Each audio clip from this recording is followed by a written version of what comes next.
Hey, guess what? They found a way to tie guns to censorship, meaning that if you want to have some kind of gun safety, you're going to want to have some censorship. You think I'm kidding? Here's the governor of New York City, and one of the biggest tools of corporations I've ever seen. And here she goes. And in the state of New York, we're now requiring social media networks to monitor and report hateful conduct on their platforms. Thank you, Senator Anna Kaplan, and thank you, Assigned Member Patricia Fahey. What? Again. And in the state of New York, we're now requiring social media networks to monitor and report hateful conduct on their platforms. Thank you, Senator Anna Kaplan, and thank you, Assigned Member Patricia Fahey. I saw Sally make a post about Karen's hair, and she said she hated it. Does that count? Well, I mean, she's saying, you mean the thing that everyone has done on social media forever, which is monitor hateful and then report them? That's like the standard. What will be different about this way? Here's what New York targets hateful conduct on social media in wake of the Buffalo massacre. All social media platforms that operate in New York State will now be required to spot and report hateful conduct as part of a 10-bill legislative package designed to tighten gun laws that was signed into law by Governor. Now, this couldn't be a worse idea. So now you're going to make some corporation monitor private citizens if they're hateful or not? What could go wrong? This is like that British thing where they send the cop to your door to ask you about. I mean, didn't they do that here recently too? Somebody tweeted something that cops came to see him. Yeah, they sent cops. It was a tweet about AOC, and they sent cops to the guy's house. The bill on social media monitoring includes the most significant changes to New York gun laws in a generation. It seeks to limit the proliferation of online hate. Limit the proliferation of online hate? How am I supposed to support the Azov Battalion? I'd like to know. And of the kind espoused by the Buffalo gunman, who shared a racist post online before the mass shooting in May. Boy, Don Rickles would not be able to get a gig. If they caught Don Rickles. Don Rickles, where would he be able to go? Where would he, if he was alive today, where would he be able to perform? My legislation will empower social media users to keep virtual spaces safer. What about real safe spaces? What about real spaces? Can we keep those safer? No can do. No can do. Because the real spaces are where the gunman shows up.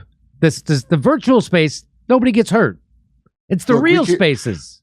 We can barely protect an Idaho Gay Pride Festival from unarmed undercover cops. There's no way we can stop I think that's the catch, though. You won't be targeted for harassment crimes online if you claim to be a part of Patriot Front. That's yes. The Democratic state, Ms. Kaplan's bill aims to require social media networks to establish an easily accessible procedure for users to report hateful posts. Are you shitting me? You know, they took down Max Blumenthal, the Gray Zone's YouTube video about Paul Mason because they claimed it was hateful. No. Yes, yeah. They took it down, and they took down their podcast off Apple iTunes. Yep. If you go to listen to it, it says temporary unavailable. Now, they did reinstate the YouTube video. Then they unreinstated it. No. Yeah. They went back on it. Wow. I want to do a Paul Mason hole on the tarmac, by the way, of just watching all the Paul Masons. He's really? Unbelievable.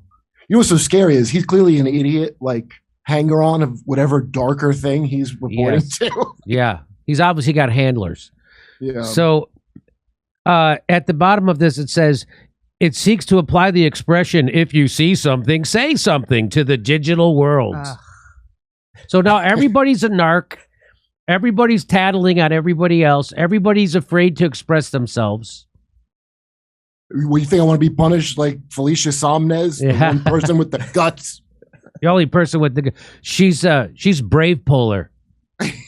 She's a brave polar. She's not activist. bipolar. She's brave polar. This is a new concept bill. I bet it is. States have faced constitutional challenges in their attempts to moderate speech online, which frequently collide with First Amendment concerns. For instance, the Supreme Court, in a 5-4 vote, recently blocked a Texas law that banned social media companies from censoring users based on their political view. Now, there is Texas doing something right. They passed a bill that would block social media companies from censoring their users over political differences. And that, guess what? That got struck down 5-4 by the Supreme Court. What the F? Because they say they struck it down because it was something about like money, the spending of money is free speech or something to that effect. I remember you covered it. They said corporations spending their money whichever they want is technically free speech. It's technically bullshit. Technically, well, yeah, it's obviously bullshit because I got banned off of PayPal and Venmo That's because right. people were sending me money for That's my free show. speech. What is that? Yeah. In Florida, state appellate court tossed out a law that would punish social media platforms like Facebook, Twitter, and TikTok for allegedly suppressing conservative expression. The court held it was a governmental overreach to determine how social media companies conduct their work. No, it's not. They do it now. Even as it declared content moderation and curation protected under the First Amendment. So I'm not clear what this says. I'm not clear what that means because it seems to me like a contradiction, but I can't really put my finger on what this means. So the court held it was a governmental overreach to determine how social media companies conduct their work. So the government shouldn't be determining how social media companies conduct their work. That's what this ruling said. So, But then the next sentence, Kurt, it says, even as it declared content moderation and curation protected under the First Amendment. So that seems like when they say even, it seems like it would be contradicting this first part, right? No, what do you well, I think it is the even indicates that, like, even as it was declaring this, it was also saying this. Right. But so this kind of looks like it's not censorship if a private company does it. It's only censorship if it's almost like if you took, I don't know, Syria to court and they're like, they can't torture people, or, the US can't torture people, sending them to another country. So it's not torture if you have another rendition of some country of torture. That's the same principle. Okay, let's keep moving.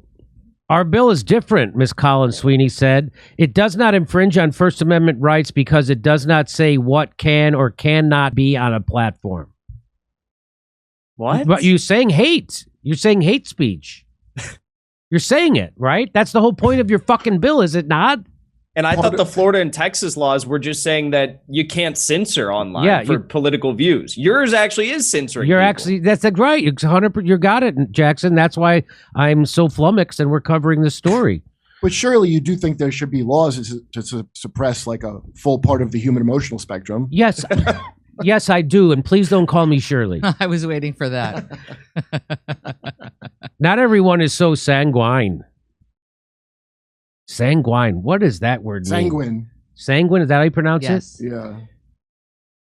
Is that like old sanguine? Hey, Suri, what's the definition of sanguine? I meant flushed with blood or something. As an adjective, sanguine means optimistic or positive, especially in an apparently bad or difficult. Okay, being positive in a bad or difficult. No, thank you, Suri. Shut up.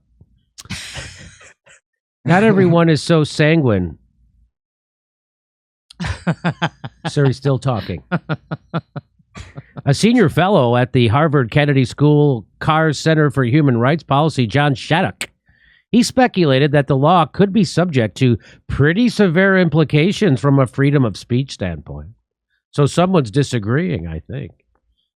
The executive director of the New York-focused Surveillance Technology Oversight Project, Albert Fox-Kahn, expressed skepticism He argued that social media networks are invasive in their collection of user data and engage in discriminatory and error-prone content moderation, and they do. Targeting users based on their political affiliation, and they do. Both Democrats and Republicans have raised concerns about government surveillance. We don't see evidence that these sorts of bans on hate speech are easily scaled up by these mass social media sites, Mr. Khan said. Social media platforms aren't actually able to engage in the sort of pre-crime policing that politicians sometimes want. That's what this is. This is thought crime. This is pre-crime.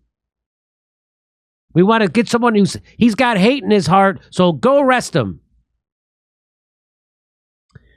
Mr. Khan argues that this law, among other online speech regulations, is a well-intentioned but ultimately ineffective method of preventing gun violence. He speculated that this may prove to be more of a publicity stunt than a project. Of course this is. Of course this is. This is going to have zero effect on gun violence. It's going to have a big effect on freedom of speech. Anybody like to say anything at the end of this fantastic article? Words are the guns of the mouth. Words are the guns of the mouth.